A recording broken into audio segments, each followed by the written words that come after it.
जो लाडली बहन योजना जो है वो बरकरार रहेगी, शुरू रहेगी, बिल्कुल शुरू रहेगी। महायुति में आप अक्सर नाराज हो जाते हैं और इस चर्चा को तब और ज़्यादा बल मिलता है जब ये खबर आती है कि आप दिल्ली गए हैं, बीजेपी के बड़े नेताओं से मिले हैं, 50 मिनट मुलाकात होती है, घंटे भर मुलाकात होती है और अक्सर आपकी जो दिल्ली आने जाने की वजह से इस तरह की चर्चाओं का बाजार जो है वो गर्म हो जाता है।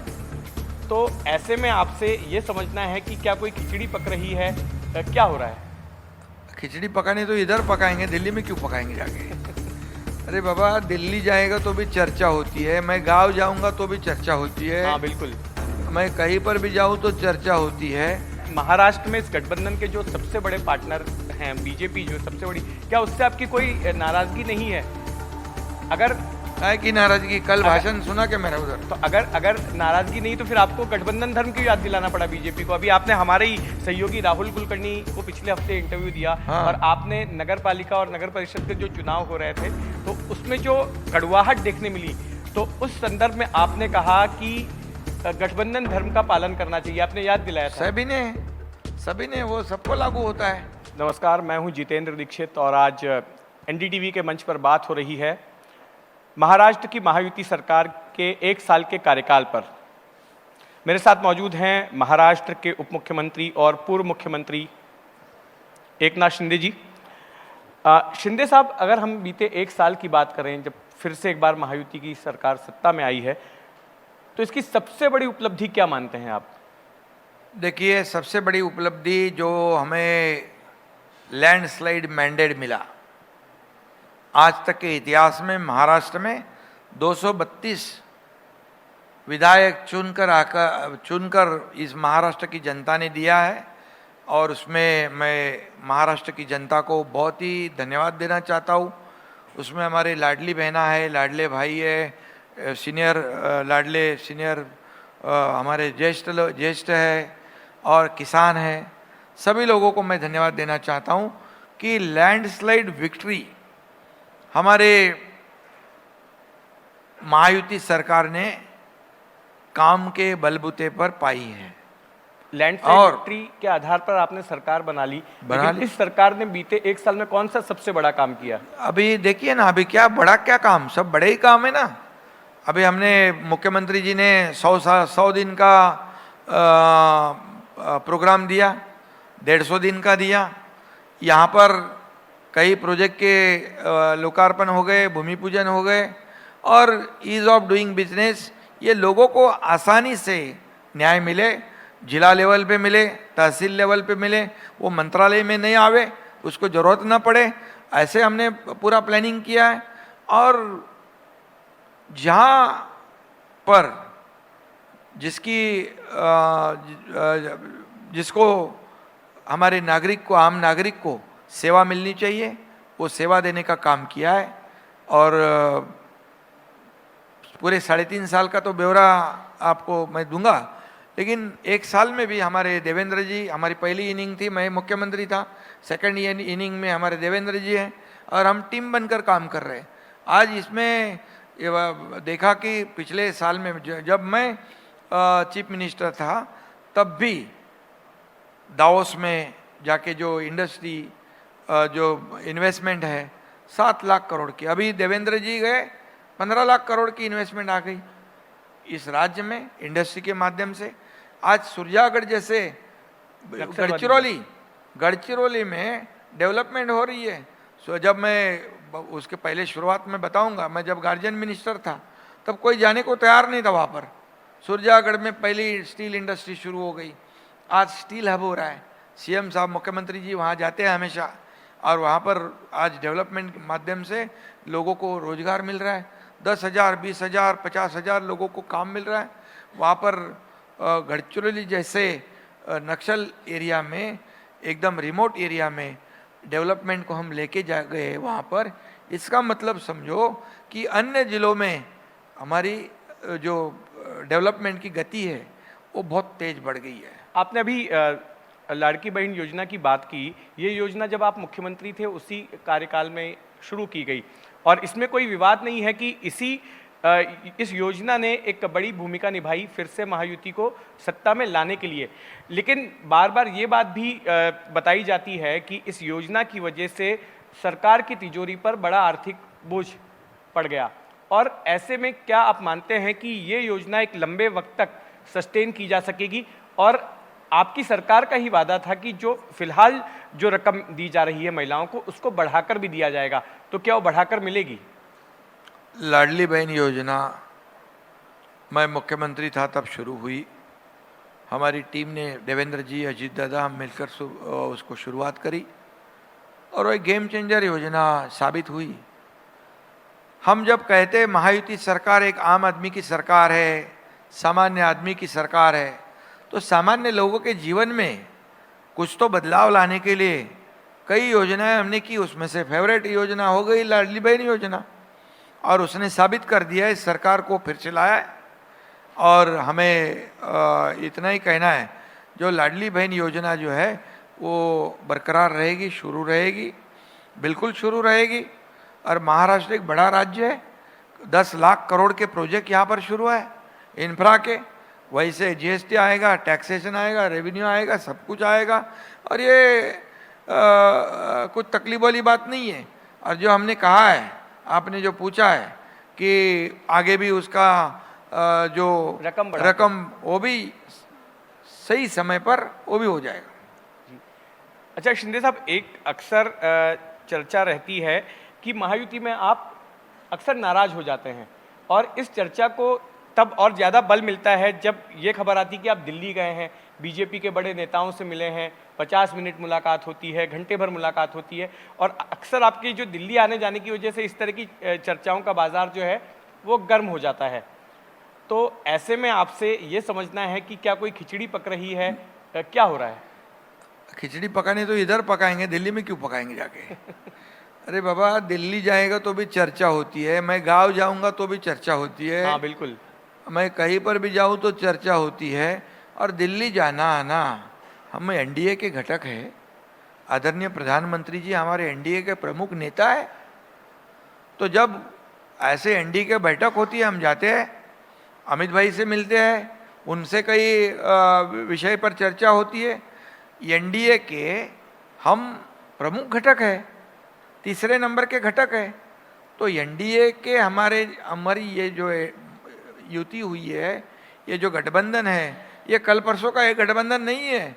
ये बाला साहब ठाकरे जी, अटल जी, अडवाणी जी के जमाने का गठबंधन है। आज इस गठबंधन के प्रमुख नेता है हमारे आदरणीय प्रधानमंत्री नरेंद्र मोदी जी। तो ये गठबंधन जो है इस देश को आगे बढ़ा रहा है, प्रधानमंत्री देश को आगे बढ़ा रहे हैं, देश को आर्थिक महासत्ता बनाने की ओर जा रहे हैं। अर्थव्यवस्था इतने पूरे देशों की दुनिया में चरमरा गई है, डगमगा गई है। ऐसी परिस्थिति में हमारे देश को आगे बढ़ाने का काम मोदी जी कर रहे। 11वें नंबर से 5वें नंबर पे, 5वें से तीसरे पे आ रहे। तो क्या हमें इसका अभिमान नहीं है? क्या हमें, सुनो, क्या एनडीए के हम एक घटक दल है, तो एनडीए के प्रमुख जो है हमारे प्रधानमंत्री जी, उनसे मिलना क्या गलत है? या गृह मंत्री से मिलना क्या गलत है? क्या है? हमारे जो महाराष्ट्र के लिए कुछ योजनाएं होती है, हम जाते हैं, मिलते, तो उसमें क्या है? महाराष्ट्र में इस गठबंधन के जो सबसे बड़े पार्टनर हैं बीजेपी, जो सबसे बड़ी, क्या उससे आपकी कोई नाराजगी नहीं है? अगर काय की नाराजगी? कल भाषण सुना क्या मेरा उधर? तो अगर नाराजगी नहीं तो फिर आपको गठबंधन धर्म क्यों याद दिलाना पड़ा बीजेपी को? अभी आपने हमारे ही सहयोगी राहुल कुलकर्णी को पिछले हफ्ते इंटरव्यू दिया। हाँ। और आपने नगर पालिका और नगर परिषद के जो चुनाव हो रहे थे तो उसमें जो कड़वाहट देखने मिली, तो उस संदर्भ में आपने कहा कि गठबंधन धर्म का पालन करना चाहिए, आपने याद दिलाया था। सभी ने वो सबको लागू होता है। ये छोटे चुनाव जो होते हैं, कहीं पर हमारी अलायंस हो गए, गठबंधन हो गया, कहीं पर नहीं हुआ, निचले जो समीकरण होते हैं वो हिसाब से कार्यकर्ताओं का चुनाव था। तो इसका मतलब थोड़ी है कि ये गठबंधन में कुछ दरार आ जाएगी। विपक्ष वाले तो रोज कुछ ना कुछ करते रहते हैं, लेकिन हमारा गठबंधन बहुत पुराना है और हमारा गठबंधन विचारधारा पर हुआ है, आइडियोलॉजी पर हुआ है। कुर्सी के लालच पे, सत्ता की लालच में गठबंधन नहीं हुआ है। और इसलिए मैं खुले दिल से कहता हूँ, मैं जाता हूँ दिल्ली, जब जाता हूँ हमारे एनडीए के लीडर जो है उनको मिलता हूँ, उसमें क्या बुराई है? इसमें तो विपक्ष के पेट में दर्द होता है, मैं गाँव जाऊँगा तो भी दर्द होता है। अभी उनको कौन सा दवाई देने का है? बाला साहब ठाकरे आपला दवाखाना खुला शुरू किया है हमने, मुफ्त में दवा, फिर भी दर्द नहीं हो जाता है, क्या करें अभी? अब जाने दो, उनको छोड़ो। शिंदे साहब, अब जो महाराष्ट्र में जो सबसे बड़े चुनाव होने जा रहे हैं वो महानगर पालिका के चुनाव होने जा रहे हैं, बीएमसी के और बाकी बड़े शहरों की महानगर पालिकाओं के चुनाव। तो ये चुनाव आप कैसे लड़ने वाले हैं? क्या हर जगह पर महायुति के तौर पर चुनाव लड़ेंगे या कुछ जगहों पर जो है अलग अलग भी चुनाव लड़ेंगे, इंडिपेंडेंटली भी लड़ेंगे? मुख्यमंत्री जी से हमारी चर्चा हुई है, हमारी जो वरिष्ठ हमारे गठबंधन के लोग हैं उनके साथ बातचीत हुई है, और ये महायुति चुनाव साथ में लड़ेगी और महायुति चुनाव जीतेगी। काम के बलबूते पर जो हमने काम किया है, 2.5 साल में जो मैंने काम किया, हमारी टीम ने काम किया, हम मिलकर काम किया है। मैं भले मुख्यमंत्री था लेकिन हम टीम बनकर काम कर रहे थे। हम 24/7 काम करते, तीनों शिफ्ट में काम करते हैं, और उसके बलबूते पर हमारे लैंडस्लाइड मैंडेट मिला। अभी 1 साल में जो काम शुरू है, 3.5 साल के पूरे काम पे ये महायुति सरकार, महायुति आने वाले जो कारपोरेशन के चुनाव है, जो भी चुनाव है, हम जीतेंगे। शिंदे साहब, 2.5 दशकों तक मुंबई महानगर पालिका पर शिवसेना का महापौर रहा, शिवसेना का मेयर रहा, क्या आने वाले चुनाव में भी शिवसेना का मेयर होगा? देखिए, हम महायुति इकट्ठा लड़ रहे हैं, लेकिन इतना कहूंगा कि आने वाले चुनाव में महायुति का ही महापौर बनेगा। कितनी सीटों पर आपकी पार्टी चुनाव लड़ेगी बीएमसी में? आप अगर सीट शेयरिंग की बात कर रहे हैं तो आपकी डिमांड कितनी सीटों की होगी बीजेपी के साथ? नहीं, आज ही बताएंगे तो फिर बाद में क्या बताएंगे? अभी तो चुनाव तो अभी उसको अनाउंस तो होने दो। अच्छा, इन चुनावों के पहले ठाकरे बंधु एक साथ आ रहे हैं, राज ठाकरे और उद्धव ठाकरे। अब लगभग ये तय हो चुका है कि वो लोग गठबंधन में चुनाव लड़ेंगे, तो इसको आप किस नज़रिए से देखते हैं? क्या इससे चुनाव नतीजों पर कोई फर्क पड़ेगा? अगर पड़ेगा तो किस तरह का फर्क पड़ेगा? देखिए, लोकशाही में कोई भी पक्ष किसी के साथ भी गठबंधन कर सकता है, अलायंस कर सकता है, आगाड़ी कर सकता है, युति कर सकता है। लोकशाही में अपने अपने पार्टी को पूरा अधिकार है, पक्ष को बढ़ाना, किसी के साथ जोड़ना। हम लोग काम को तवज्जो देते हैं, जो काम है डेवलपमेंट है, हमारा एजेंडा डेवलपमेंट है। हमारा एजेंडा है वेलफेयर स्कीम को आगे बढ़ाना, लोगों के जीवन में बदलाव लाना, और ये हमारा एजेंडा है। ये लोग डेवलपमेंट हमारा एजेंडा को है। बचाने की बात करें, ब्रांड ठाकरे क्या है? देखिए, बाला साहब ठाकरे जी के विचारधारा पे हम चलने वाले लोग हैं, उनकी विचारधारा आगे बढ़ाने का काम हम लोग कर रहे हैं। अभी किसने क्या किया है सब जानते हैं बाकी लोगों ने, और जनता ने उनको इस चुनाव में भी देखा है।